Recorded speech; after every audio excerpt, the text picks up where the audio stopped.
6:47 a.m. Jet B7. The crack of Eleanor Hayes' head hitting the jet bridge floor silenced 200 passengers. Blood pooled beneath her gray hair, the same hair she'd styled at 4 a.m. for her granddaughter's Stanford graduation. "Stop resisting!" Morrison screamed at the unconscious 68-year-old woman. The Meridian Airlines supervisor's boot pressed her torn first-class ticket into the blood. Someone's child sobbed, "Why won't they help the grandma?" 247,000 viewers watched live as security rifled through Eleanor's purse, pills scattering heart medication with Hayes E. visible on every bottle. Nobody recognized the name. Yet, these real-life stories happen every day. Black stories erased between departure gates. But sometimes, just sometimes, these touching stories become something else entirely. What would you sacrifice to expose a system so corrupt that it attacks its own creator? 6:31 a.m. 16 minutes earlier, Eleanor Hayes noticed the Meridian Airlines stock ticker on her phone, down 0.3% pre-market. By 8 a.m., her son Marcus would own 51% of this company, unless she missed the shareholders' meeting in San Francisco. She approached check-in counter 7. Agent Jessica Chen's smile died when her screen flashed red. "Mrs. Hayes?" Jessica's voice pitched higher. "Could you wait one moment?" Eleanor recognized the tone. 40 years of litigation had taught her to smell fear wrapped in protocol. Jessica typed frantically, then made a call, cupping the receiver. "She's here." The Hayes woman. What do I do? The Hayes woman. Not a passenger. A target. 6:33 a.m. Karen Morrison materialized in 30 seconds. Red blazer, sharp as a scalpel, approach calculated as a prosecution. Eleanor's internal lawyer activated, cataloging details. Morrison's earpiece crackling with instructions. Her glance at security already moving into position. The way she held Eleanor's passport like evidence. Mrs. Hayes Morrison didn't say welcome. "There's an issue with your reservation." "Which is?" "The system flags unusual bookings."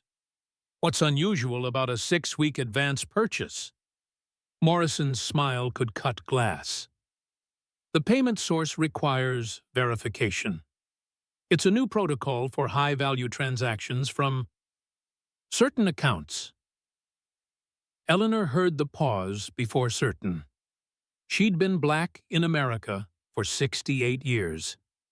She knew every coded word for her existence. "My credit card?" "The name doesn't match our security parameters." "Eleanor Hayes doesn't match Eleanor Hayes." Anyone could claim to be Eleanor Hayes. The beautiful trap. Kafka would admire its elegance. 6:35 a.m. Thomas Bryant arrived via golf cart, still smelling of whiskey from the airline lounge. Regional operations manager, according to his badge. Hired gun, according to his eyes. He didn't look at Eleanor. He looked through her. Morrison, status. Passenger claiming to be Eleanor Hayes. First-class booking. Payment unverified. Claiming to be. Eleanor existed in the subjunctive now. Hypothetical. Bryant finally acknowledged her. "Ma'am, do you have additional identification?" Eleanor produced her passport, driver's license, Meridian Platinum Card number 0001, and her California bar card.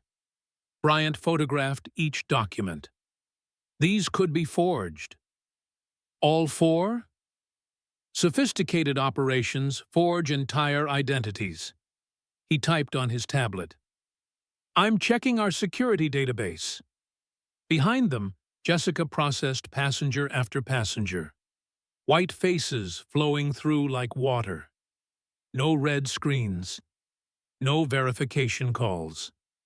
6:37 a.m. 8-year-old Maya Thompson watched from nearby seats, clutching her Black Panther backpack. She'd been studying the older woman since she'd arrived, the way Eleanor had helped that lost family. Bought coffee for that crying mother. Straightened that fallen wet floor sign. "Mommy," Maya whispered to Dr. Keisha Williams. "Why are they being mean to the nice grandma?" Dr. Williams had already started recording. "Sometimes, baby, people hurt others because they're afraid of their power. What power does she have? Watch. You'll see." 6:39 a.m. Morrison's earpiece crackled. Her face changed. "Mr. Bryant, we have confirmation from corporate." "And? Proceed with Protocol 7. Bryant's eyebrows rose. Protocol 7 was reserved for security threats. Terrorists. Hijackers. Not 68-year-old grandmothers heading to graduations. Eleanor caught the exchange. "What's Protocol 7?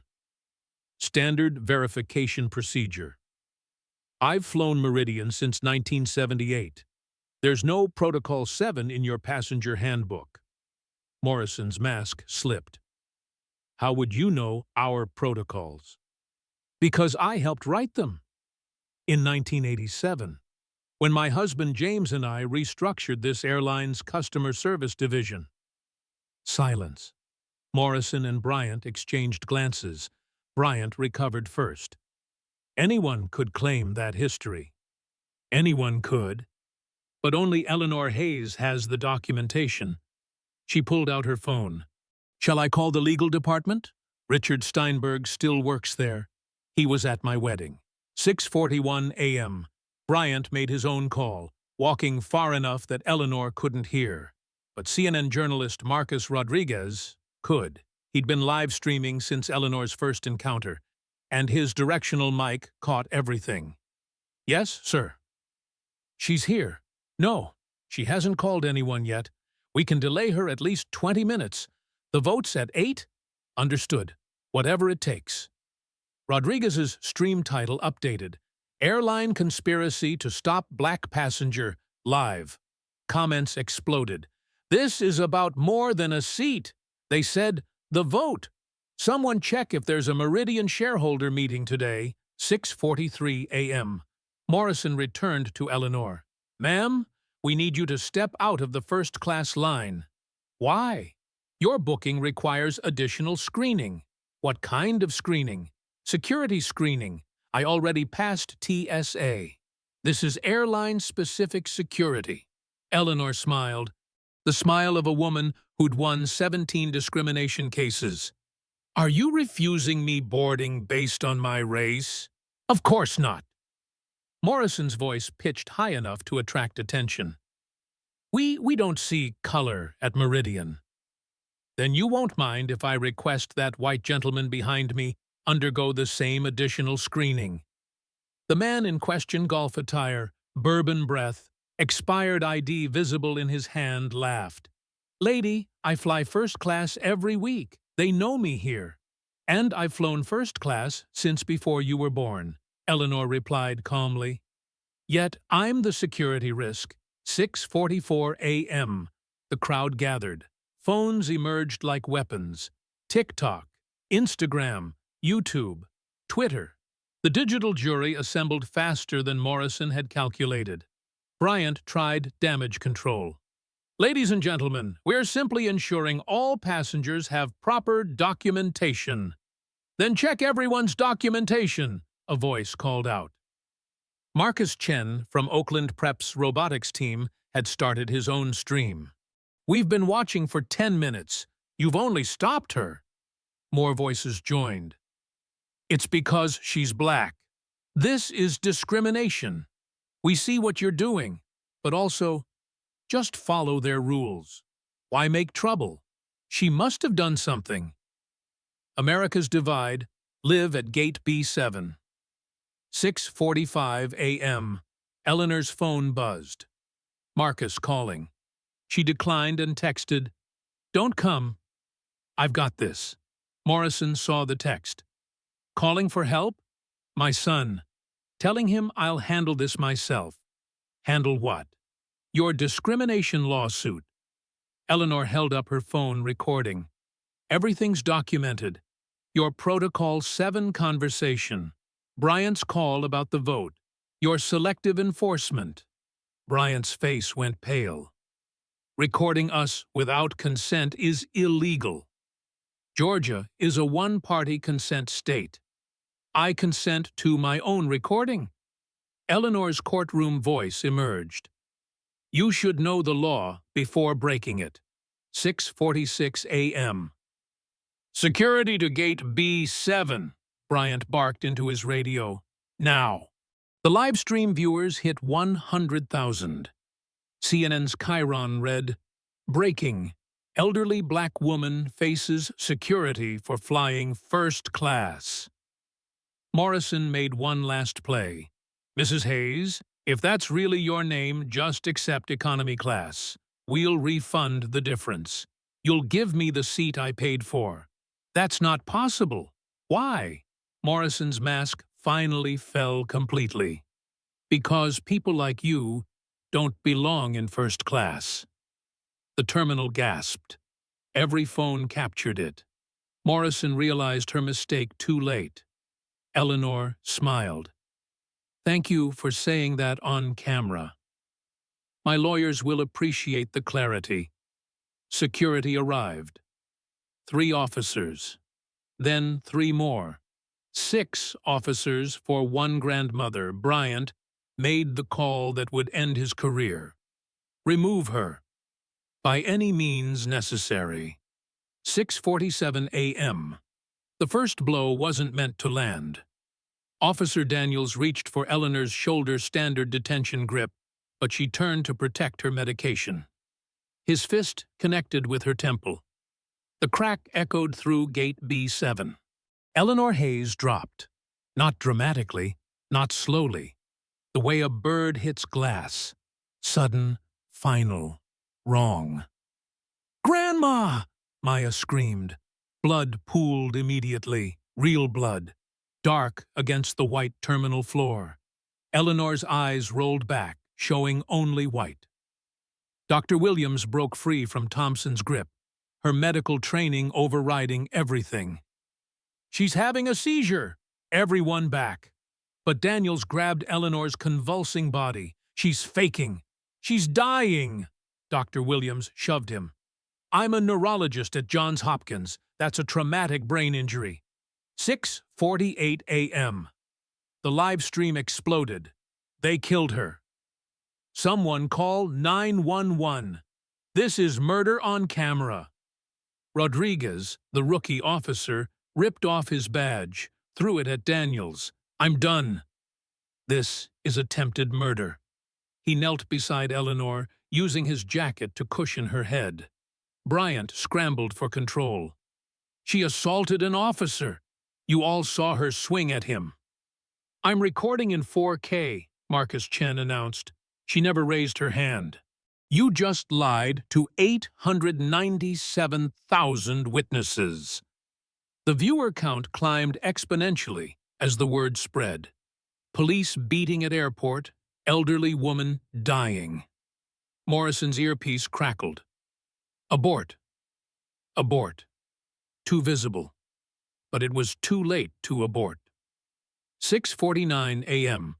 Eleanor's seizure stopped. Worse than the convulsing, the stillness. Dr. Williams checked for a pulse. Found one. Barely. "She needs an ambulance. Now." Cross arrived, saw the blood, the cameras, his career ending. "No ambulances. Airport Medical can handle it." Airport Medical is a nurse with Band-Aids. Dr. Williams stood, bloody hands raised. "This woman has a subdural hematoma. She needs surgery within minutes or she's dead." "You're being dramatic." Dr. Williams held up her phone. "I'm live streaming to the American Medical Association. 14,000 doctors watching. Want to tell them I'm being dramatic.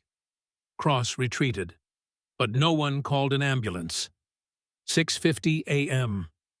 Captain Patterson emerged from the jet bridge, took in the scene.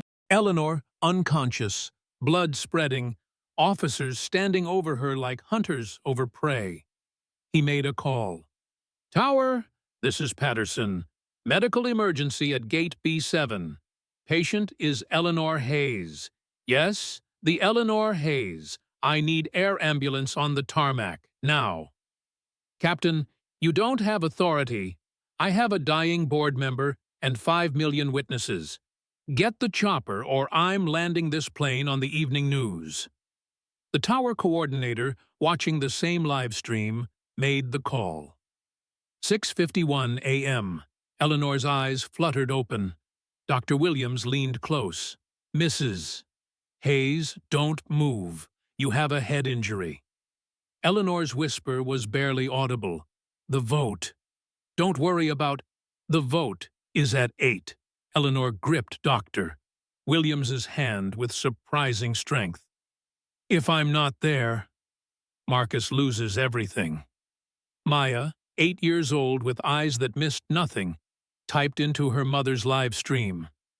"She said the vote is at 8. They're stopping her from a vote." Bloomberg's alert hit 17 seconds later. "Meridian hostile takeover vote in 69 minutes. Eleanor Hayes is deciding vote." The market reacted instantly. Meridian stock dropped 12%. 6:52 a.m. Morrison panicked, started grabbing phones. "Stop recording. This is a crime scene." "You're right," Reverend Foster said calmly. "It is a crime scene, and you're the criminal." He sat beside Eleanor, placed his hand on her forehead, and began reciting, "Though I walk through the valley of the shadow of death." The entire terminal fell silent. Even the announcement system seemed to pause. Bryant made one last, desperate play. "She's probably illegal. Check her citizenship." That's when the robotics team captain lost it. "She's been American longer than your grandfather. Her husband built this airline when people like you wouldn't let people like her drink from water fountains. Watch your tone, boy." Boy, the word hung in the air like a noose. 6:53 a.m. 30 teenagers from Oakland stood simultaneously. Then the Alabama church group. Then every black passenger in the terminal. Then their allies. They didn't speak. They just stood. Witnesses. Cross felt the walls closing in. "Everyone sit down or you're all on the no-fly list." No one sat. Captain Patterson made another announcement, this one over the airport PA. "This is Captain Richard Patterson, Meridian Flight 447. I'm declaring a medical emergency. No Meridian flight moves until Eleanor Hayes receives medical attention." Pilots from other gates responded. Flight 226 standing with Patterson. Flight 889 engines off until Mrs. Hayes is helped. Flight 334 refusing pushback. Within 90 seconds, 47 Meridian flights nationwide stopped moving. 6:54 a.m. The air ambulance approached, visible through the terminal windows, but Cross made his final mistake. "Lock the doors. No one in or out." Security Supervisor Janet Mitchell, 20-year veteran, grandmother of 4, looked at Cross. Then at Eleanor, bleeding on the floor. Then at the 8-year-old Maya, crying. "No, that's an order. I don't take orders from murderers." Mitchell unlocked every door. Paramedics coming through, 6:55 a.m. Eleanor tried to sit up. Blood ran into her eyes, but she spoke clearly. "I need to make the meeting." "Mom, no!" A new voice. Everyone turned. A woman in a Stanford sweatshirt pushed through the crowd. Aisha Hayes, 22, had taken a red-eye from California the moment she saw the stream. "Grandma?" She knelt beside Eleanor, tears streaming. "I'm here." Eleanor smiled through the blood. "Baby, did you graduate?" "Ceremony's tomorrow, but this is more important." "No." Eleanor gripped her granddaughter's hand. "Nothing's more important than your education. That's what your grandfather always said." 6:56 a.m. The paramedics arrived. Professional, efficient, loading Eleanor onto a stretcher.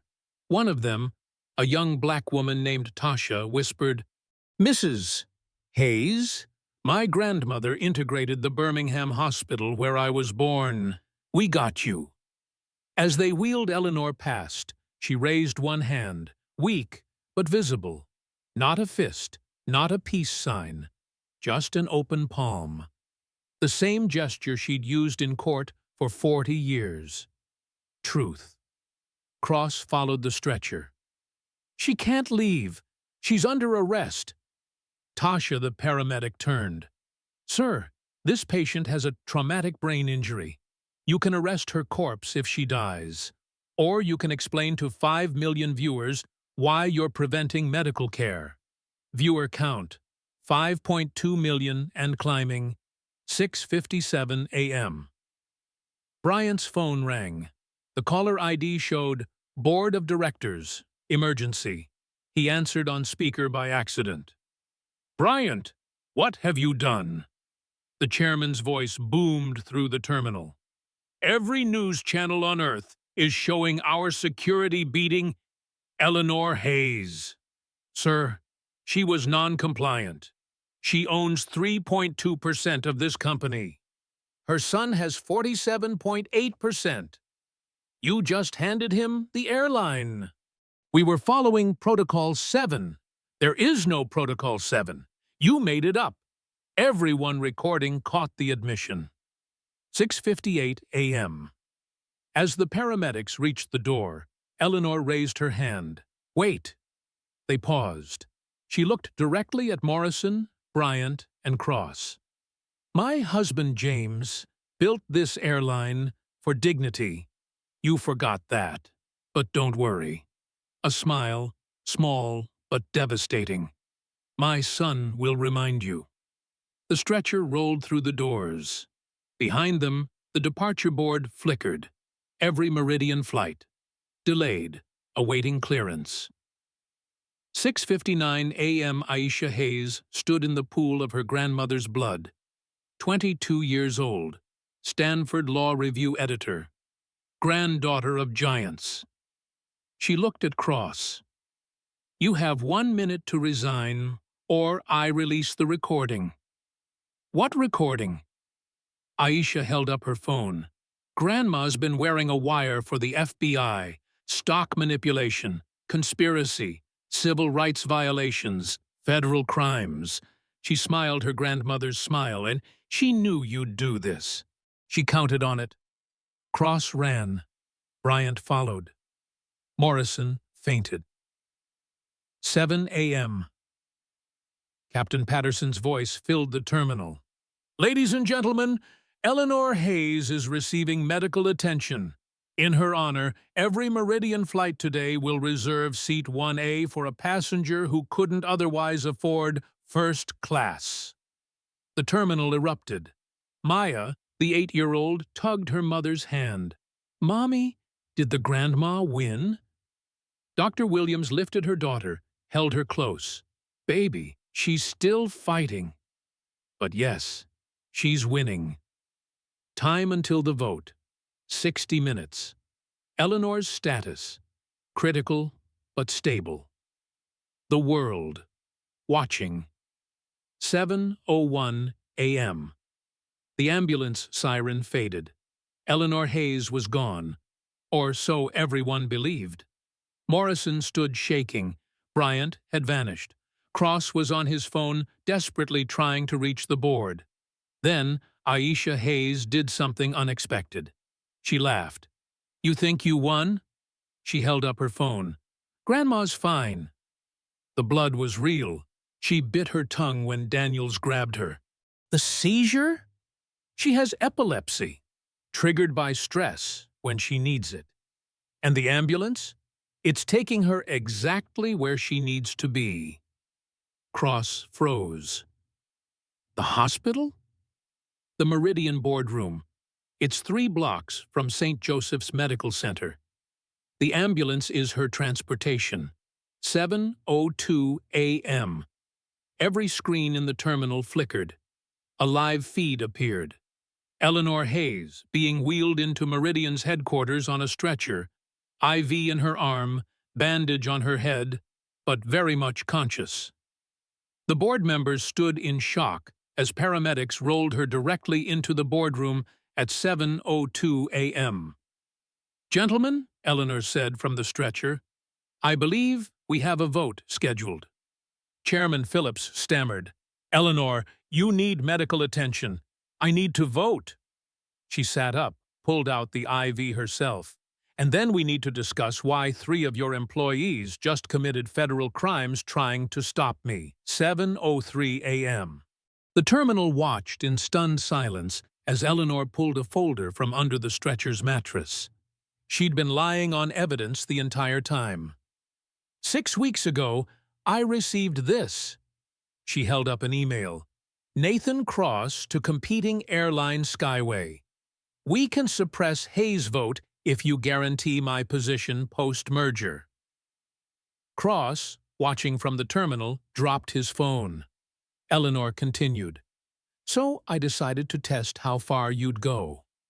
I booked this flight knowing you'd try to stop me. I wore a wire. I documented everything. And I gave you exactly what you wanted, a vulnerable old woman to humiliate." She stood from the stretcher. The bandage fell off.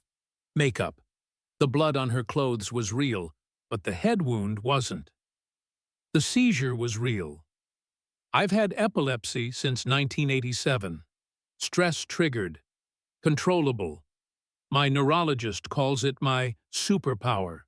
I can have a seizure on command when needed. Perfect for drawing out true colors." 7:04 a.m. Bryant's phone rang. FBI.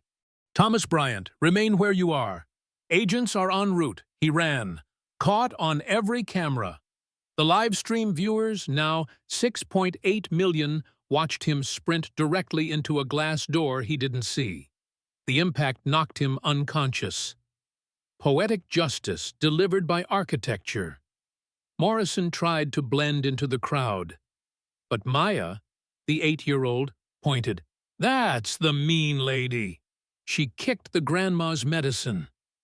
Passengers surrounded Morrison, not touching her, just standing close, boxing her in, holding up phones, a circle of witnesses. 7:05 a.m. In the boardroom, Eleanor clicked a remote. Audio filled the room, every word from Gate B7. "The Hayes situation is contained. People like you don't belong in first class, whatever it takes." "But here's the interesting part," Eleanor said. "Listen to what Bryant said when he thought I was unconscious." Bryant's voice, clear as day. "Good. With her dead, Marcus can't get the shares transferred. The old woman should have died years ago with her husband." The board members gasped. Even they hadn't known Bryant wished her dead. "Conspiracy to commit murder," Eleanor said calmly. "That's life in prison." 7:06 a.m. Chairman Phillips tried to regain control. "Eleanor, these are serious accusations. They're not accusations. They're evidence. Collected over 3 months with FBI cooperation." She pulled out a badge. "Special Advisor Eleanor Hayes, FBI Financial Crimes Division. Appointed 6 months ago when we detected unusual trading patterns around Meridian stock." The room erupted. Half the board members stood to leave.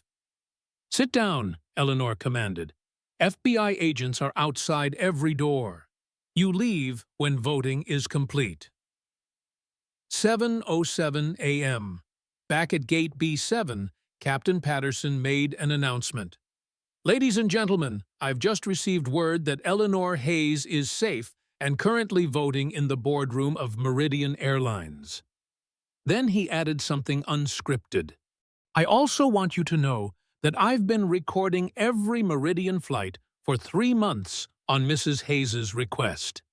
We have documented 1,847 instances of discrimination. Everyone will be prosecuted." Morrison fainted. This time, real. Cross made it to his car. The engine wouldn't start. He looked in the rearview mirror.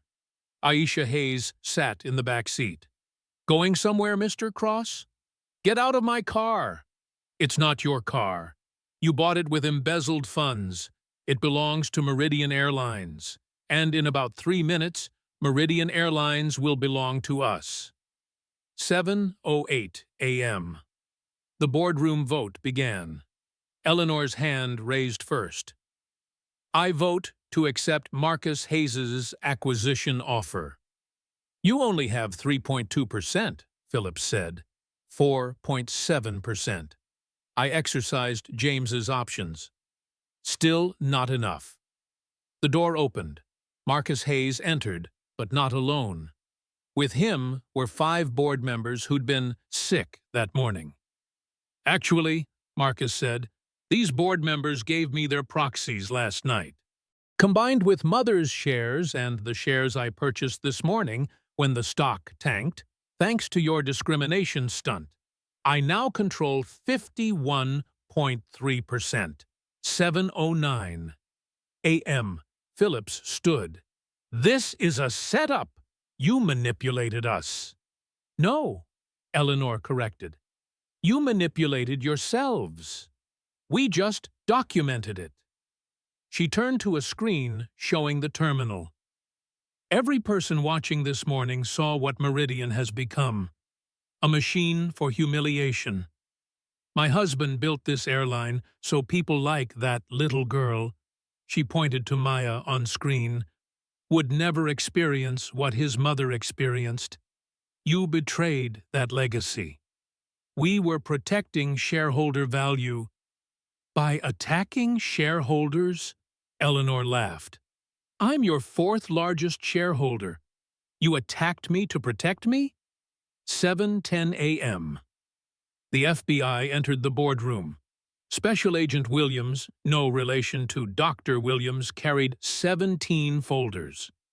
"Board members, these are your indictments. Securities fraud, wire fraud, conspiracy. Some of you just watched crimes happen. Others ordered them. All are guilty. You can't arrest an entire board." "Watch us," Agent Williams said. "Mrs. Hayes?" Eleanor stood. "As the new majority owner's designated representative, I hereby fire every member of this board effective immediately. Security will escort you to federal custody. 7:12 a.m. The terminal screens showed everything. The arrests, the perp walks. Cross dragged from his car. Bryant wheeled out on a stretcher, glass from the door still in his face. Morrison in handcuffs, crying, but also Eleanor Hayes walking out of Meridian headquarters. No stretcher, no weakness. Wearing the same Navy suit she'd worn to the Supreme Court in 1987. She got into a waiting car, not a luxury vehicle. James's old Lincoln Town car, preserved perfectly. "Airport, please," she told the driver. "I have a flight to catch." 7:15 a.m. Flight 447 had been held. Captain Patterson refused to leave without confirming Eleanor was aboard. She walked through the terminal, the same path where she'd been dragged 2 hours earlier. Passengers stood, applauded. Maya broke free from her mother, ran to Eleanor, hugged her legs. "You're okay." "I am, sweetheart." "Are you?" "I was scared they hurt you." Eleanor knelt, looked Maya in the eyes. Can I tell you a secret? Maya nodded. I was scared too, but sometimes being scared is what makes us brave. 18 a.m. At Gate B7, Rodriguez stood in civilian clothes. He'd quit but stayed to see this through. Mrs. Hayes, I'm sorry I didn't stop them sooner. You stopped them when it mattered. That's what courage is, not being perfect, but choosing right even when it's late. She handed him a card. Meridian needs new security leadership, someone with conscience. Interested? Rodriguez would become Meridian's youngest chief of security. But that's another story. 7:20 a.m. Eleanor boarded. First class, seat 1A. The flight attendant, Jessica Chen, who'd processed her that morning, couldn't meet her eyes. Mrs. Hayes, I'm so sorry. I knew something was wrong, but I didn't. You were frightened. They had power over you. That's changing now. Eleanor smiled. But next time, be the person, Mr. Rogers would want you to be a helper. 7:25 a.m. As the plane prepared for takeoff, Eleanor opened her laptop. An email from Marcus. Mom, the acquisition is complete. Meridian is ours. Dad would be proud. Your granddaughter's graduation speech is about you.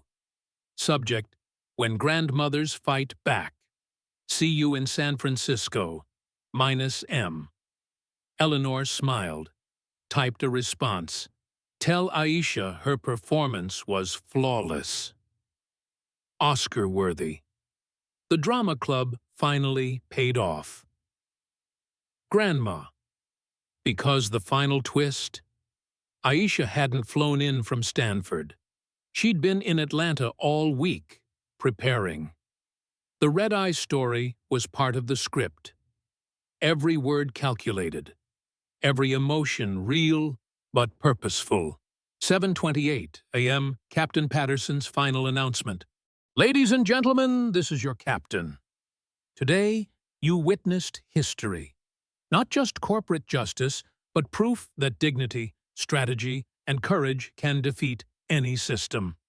Our owner, Eleanor Hayes, wanted me to tell you, this airline will never again choose profit over people. The plane pushed back. Eleanor closed her eyes, finally allowing exhaustion to show. She'd won, but more importantly, she'd exposed them. All of them. The entire rotten system laid bare for the world to see. Her phone buzzed. A text from an unknown number. Mrs. H.H., your husband would be so proud. He always said you were the dangerous one, a friend from 1978. She smiled, typed back. James always knew the most dangerous person in any room is the one they underestimate. 7:30 a.m. Flight 447 lifted off. Below, Atlanta International returned to normal, except for the 17 federal vehicles removing arrested executives, except for the Meridian stock soaring 47%, except for Gate B7, where maintenance was installing a plaque. On this spot, Eleanor Hayes proved that justice delayed is not justice denied. It's justice prepared. The sun broke through the clouds as the plane climbed. Eleanor opened her book, James Baldwin's The Fire Next Time. She'd been reading it at 5 a.m. that morning, before the performance began. Before she became prey to become predator. Before she let them think they'd won. The margin note in James's handwriting still made her smile. Eleanor, they'll never see you coming. He was right. They never did. 2:15 p.m., San Francisco. Meridian Headquarters West. Eleanor Hayes entered the boardroom exactly 7 hours after being dragged from Gate B7. The flight had given her time to prepare. Not the presentation that was ready months ago, but the composure needed to face 47 investors who'd enabled Meridian's descent into discrimination. The room smelled of fear, masked by expensive cologne. "Good afternoon," Eleanor said. "4 hours ago, you watched me beaten in Atlanta. Your stock dropped 30%. Now I own your airline. Let's discuss why both things were inevitable." 2:17 p.m. Hamilton Cross, Nathan's older brother, interrupted immediately. "This is an ambush. We need our lawyers. Your lawyers are busy." Eleanor clicked her remote. 17 federal subpoenas issued at noon. Your phones will ring in 3, 2, 1. The symphony of ringtones was perfect. Every investor checking the same message. SEC investigation, Meridian trading irregularities. For 6 months, Eleanor continued, the FBI monitored unusual options trading around Meridian. Short positions opened days before random discrimination incidents, profits exceeding $400 million. The pattern was clear choreographed bigotry for profit. 2:20 p.m. She displayed a chart, red dots for discrimination incidents, green spikes for insider trading. Perfect correlation. January 5th. Black family removed from flight. Stock drops 2%. Hamilton Cross profits $3 million. February 12th. Muslim passenger detained 6 hours. Stock drops 3.5%. Sterling Group profits $5.2 million. March 20th. Latino CEO denied upgrade. Stock drops 1.8%. Cross Capital profits $2.7 million. Coincidence, Hamilton said. 47 coincidences? Eleanor smiled. That's not coincidence. That's conspiracy. CalPERS representative Sandra Kim stood. "Mrs. Hayes, we had no knowledge." "Sit down, Sandra." Eleanor's voice cut steel. "CalPERS traded on the same patterns. Your pension fund made $67 million from human humiliation." 2:23 p.m. The door opened. Not FBI this time. Journalists. CNN, Bloomberg, Reuters, Washington Post. Eleanor had given them 5-minute delayed access. "Everything said from now on is on record," she announced. "Choose words carefully." Sterling, the Texas oil billionaire, stood to leave. "William, sit." Eleanor's command froze him. "You leave when I'm finished." "You can't. I own 51.3% of voting shares as of 90 minutes ago. I can. I am. I will." 2:25 p.m. Marcus entered with 3 people, not lawyers, victims. "This is Dr. Amara Okonkwo," Marcus introduced. "Removed from first class last January. Lost her hospital job because she missed a critical surgery. This is Ahmad Hassan. Detained 6 hours in February. His daughter's wedding started without him. This is Carlos Mendez. Denied upgrade in March, despite being platinum member since 1994. He was flying to his mother's funeral. Missed it."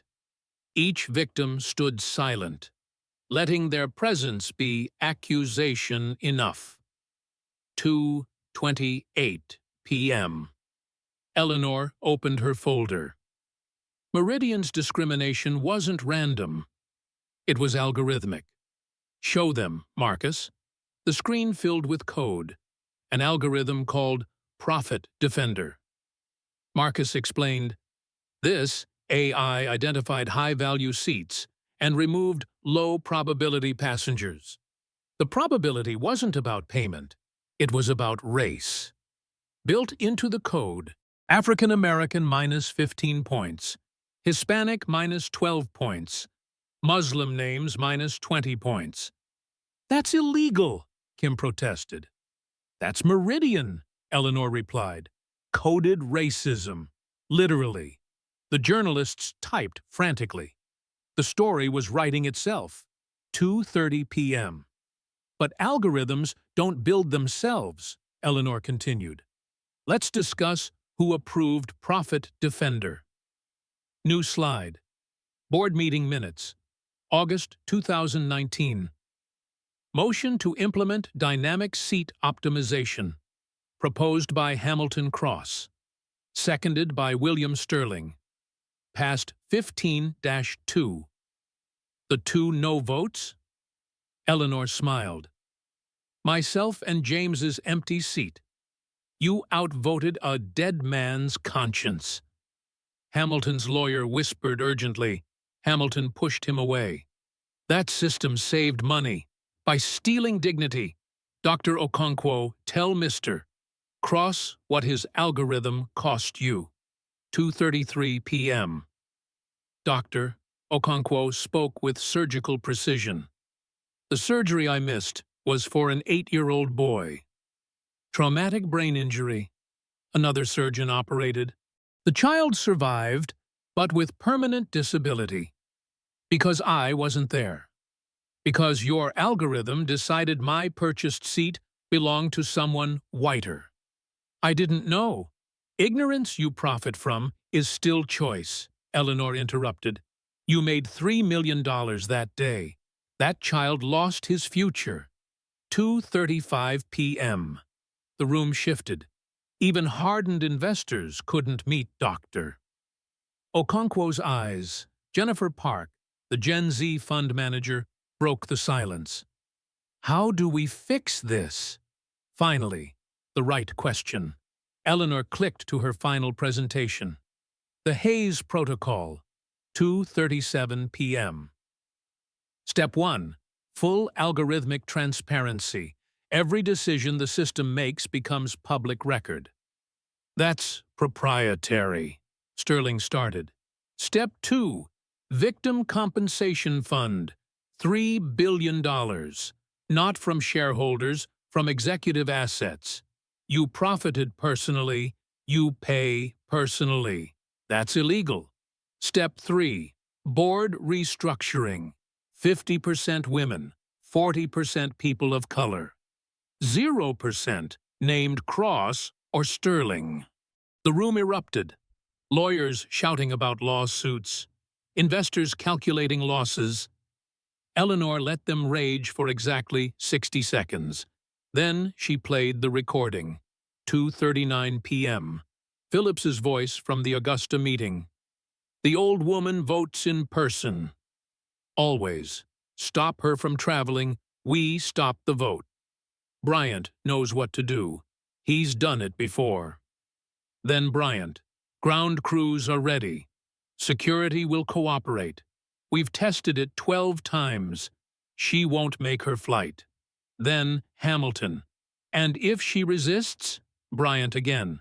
Old bones break easily. Silence. Even the journalists stopped typing. 2:42 p.m. That recording, Eleanor said quietly, is conspiracy to commit assault, possibly attempted murder given my age and medical conditions. Life in prison for everyone in that room. She let that sink in. Or, you resign. Divest your shares at market price, not the inflated price, from discriminatory trading. Cooperate with federal investigators, and disappear from aviation forever. You're destroying us, Hamilton said. I'm saving you from yourselves. Eleanor's voice carried exhaustion now. Prison or exile? Choose. 2:45 p.m. One by one, they chose exile. Resignations signed. Shares transferred. Hamilton Cross last, hands shaking, as he signed away 3 generations of wealth built on others' exclusion. My family built this industry. Your family poisoned it, Eleanor corrected. My family is healing it. As Hamilton left, he turned. You think you've won? No, my husband won. In 1978, when he refused to let segregation follow us into the sky. I'm just collecting his victory. 2:48 p.m. The old board gone. The new board entered. Captain Patterson, Dr. Okonkwo, Ahmad Hassan, Carlos Mendez, Jennifer Park, 3 other discrimination victims, and Maya Williams's mother, Dr. Keisha Williams, who documented everything that morning. This board, Eleanor announced to the cameras, represents who flies. Everyone. The journalists had their headlines. The market would respond. Other airlines would panic. Good. 2:50 p.m. Marcus took CEO position. His first act, effective immediately, any Meridian employee who reports discrimination receives a $50,000 reward. Any employee who commits discrimination loses pension, benefits, and faces prosecution. Extreme, someone said. Necessary, Marcus replied. We're not reforming. We're revolutionizing. 2:52 p.m. Eleanor stood for her final statement. The cameras focused. History recording. This morning, Meridian Airlines tried to destroy me for being black in first class. This afternoon, a black woman owns the airline. This isn't revenge, it's renovation. She pulled out the torn boarding pass, held it high. This cost $4,847. Meridian's discrimination cost $3 billion. The lesson? Racism is expensive, dignity is profitable, and justice, when properly executed, always flies first class. 2:55 p.m. As she left the boardroom, Eleanor passed the portrait of James Hayes. But now, beside it, a new portrait hung. Rosa Parks. We're not done, she whispered to both portraits. We're just beginning.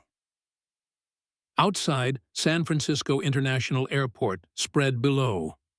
Hundreds of planes, thousands of passengers, millions of stories. And from today forward, at least on Meridian Airlines, every one of them would be treated with dignity. The stock market closed. Meridian up 23% realistic recovery from crisis. Other airlines down 8 to 12%. The Eleanor effect beginning.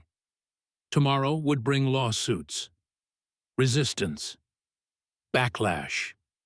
But today, Eleanor Hayes had turned humiliation into hostile takeover, discrimination into domination, hatred into history. 3 p.m. Her phone buzzed. A text from 8-year-old Maya. Grandma Eleanor, you won. Mommy says you're a hero. Are you? Eleanor typed back. No, sweetheart. I'm just someone who got tired of asking for permission to exist. Your generation won't have to ask. She hit send, then boarded her flight back to Atlanta. First class, seat 1A. This time, no one stopped her. 3 months later, Meridian headquarters, Atlanta. Eleanor Hayes sat across from the woman suing her airline for $50 million. Letitia Johnson, denied boarding 6 weeks after the Gate B7 incident.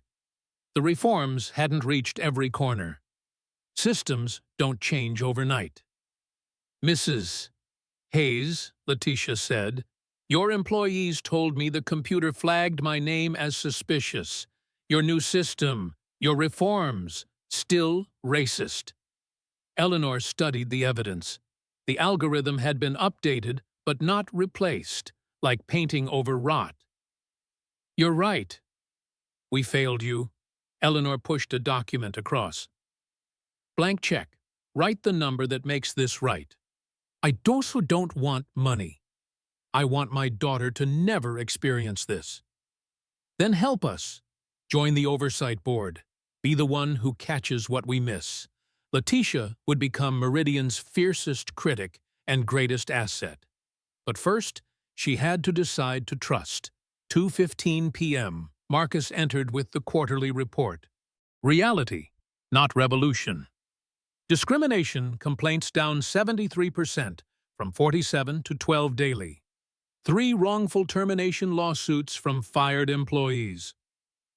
Stock volatile, swinging 5 to 10% weekly. 2 board members resigned, citing hostile environment. Federal investigation ongoing into 200-plus employees. We're losing money, Marcus said. Shareholders are nervous.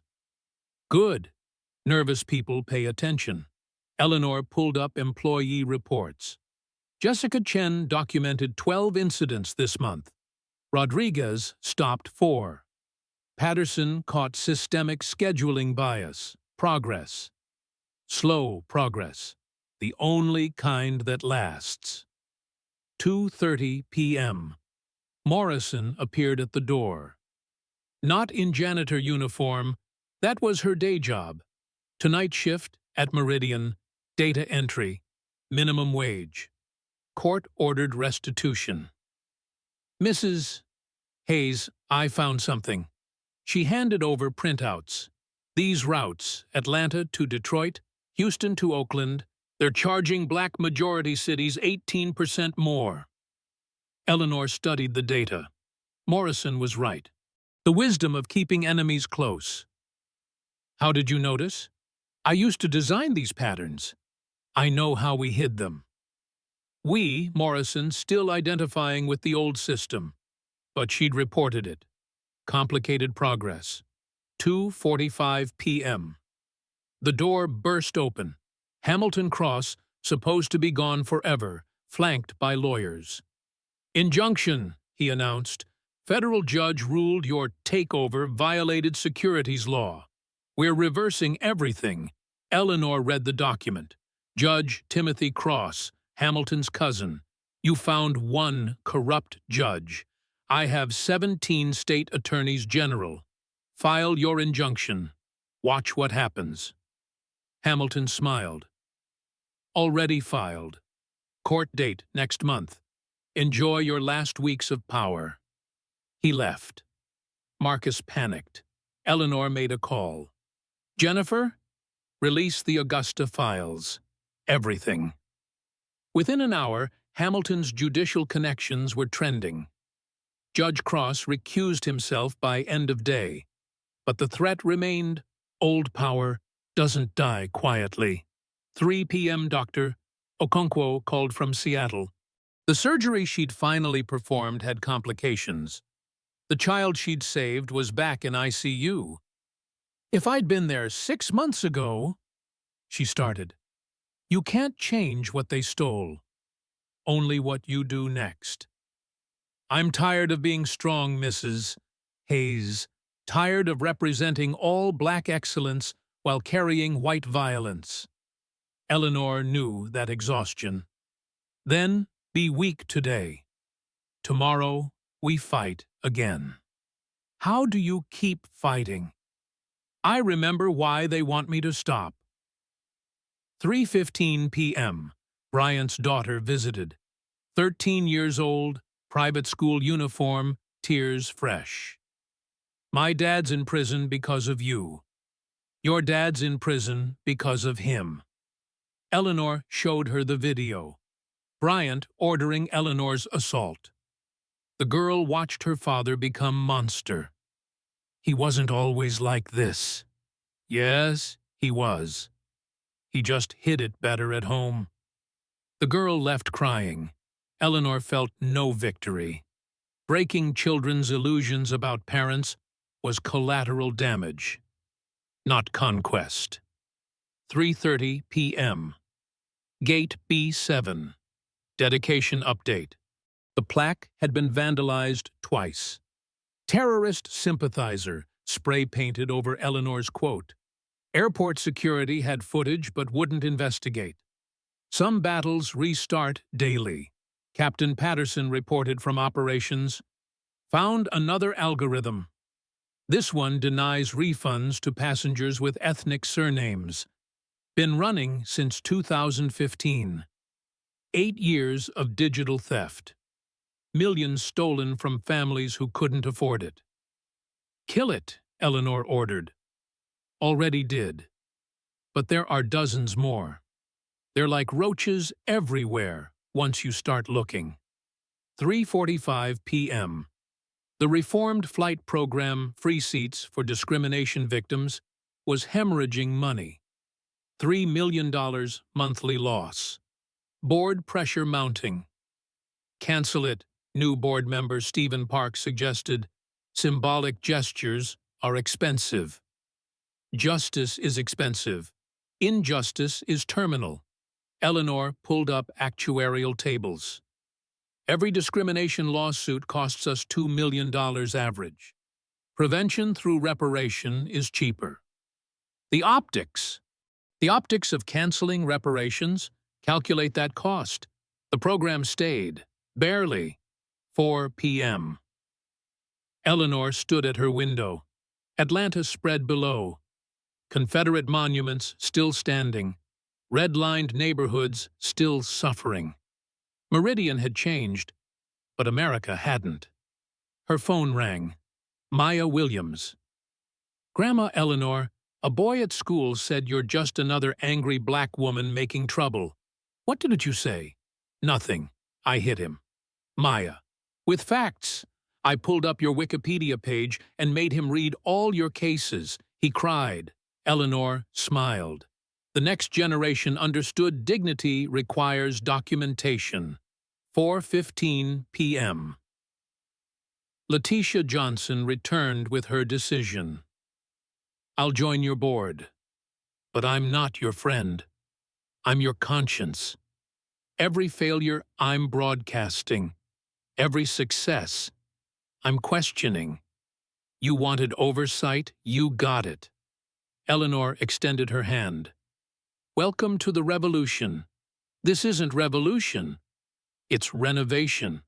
Revolution would burn it all down. Some structures deserve preserving. We just need to replace the foundation. They shook hands, wary allies. The only kind that create real change. 4:30 p.m. As Eleanor left for the day, she passed the portraits James, Rosa Parks, now Frederick Douglass, and Ida B. Wells. The Wall of Warriors. Below them, fresh graffiti in the employee hallway. Haze equals reverse racism. She left it. Evidence of work remaining, proof that comfort had been disrupted. Tomorrow would bring new lawsuits, new resistance, new algorithms to discover, new discrimination to document. But tonight, 1,847 passengers who'd been humiliated were flying free. Imperfect progress, but progress nonetheless. The revolution wasn't won. It was daily, exhausting, uncertain, and absolutely necessary. 1 year later, Gate B7, Atlanta International. Eleanor Hayes sat alone in the waiting area, 5:47 a.m. Same time, same gate, different world. A young black mother approached with her daughter. "Excuse me, are you—" "Just a passenger." Eleanor smiled. "Like you." The woman hesitated, then sat. "My daughter has your picture in her room. You don't know what you did for us." "What's your name, sweetheart?" Eleanor asked the child. "Eleanor." "Mommy named me after you." 3 other Eleanors would board flights that morning. The name had spiked 400% in newborn registrations. The real numbers. Marcus showed her the tablet. Brutal honesty, not corporate propaganda. Daily discrimination complaints, 11, down from 47. Federal investigations, 73 employees still under review. Shareholder lawsuits, 18 active stock value.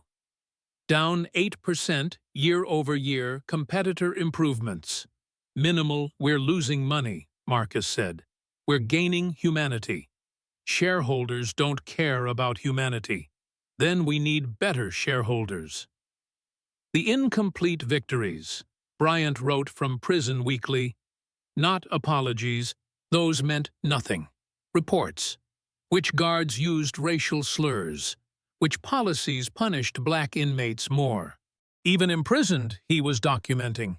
Strange ally, born from consequence.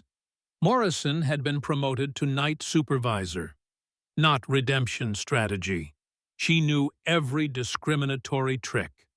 She caught them all.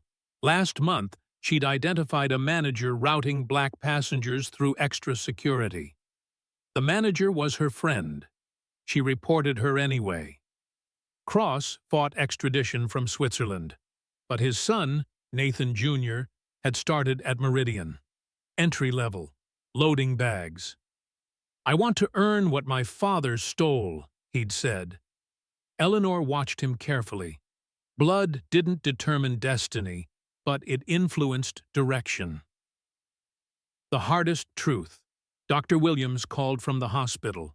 Maya, now 9, had been suspended. A teacher said she was too aggressive when she corrected his pronunciation of black students' names. They're calling her disruptive, doctor, Williams said, just like they called you. Good. Disruption is hereditary. Eleanor pulled up her lawyer contacts. We'll sue the school. Make it expensive to mislabel black excellence as aggression. The cycle continued. Different altitude, same atmosphere. The unfinished revolution. At Stanford, Aisha didn't give a victory speech. She read names, 1,847 names of passengers discriminated against by Meridian. 43 minutes of names. The crowd shifted, uncomfortable. Good. These aren't just black stories or touching stories, Aisha said.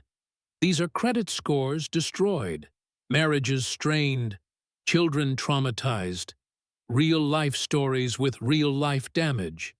Grandma didn't fix this. She exposed it. Now you decide, will you look away or will you look closer? She held up her phone. Every one of you has this weapon. Use it. Eleanor's final moment.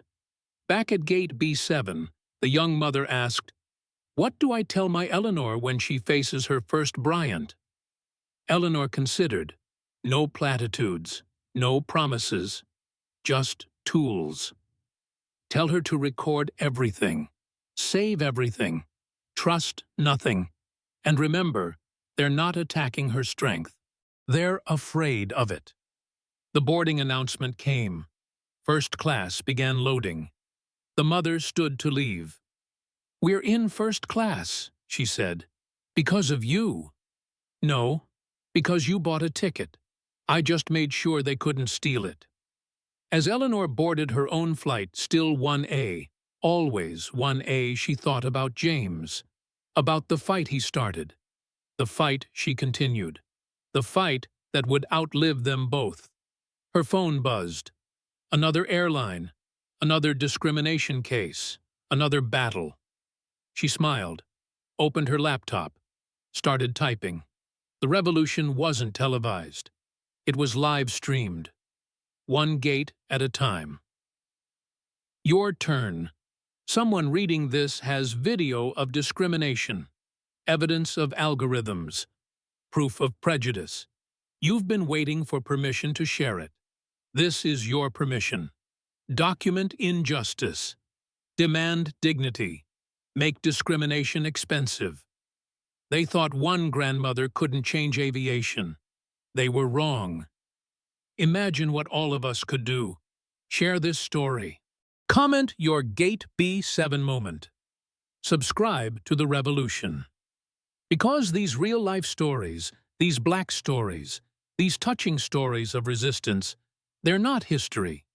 They're happening right now, at a gate near you, to someone like you. What will you do about it?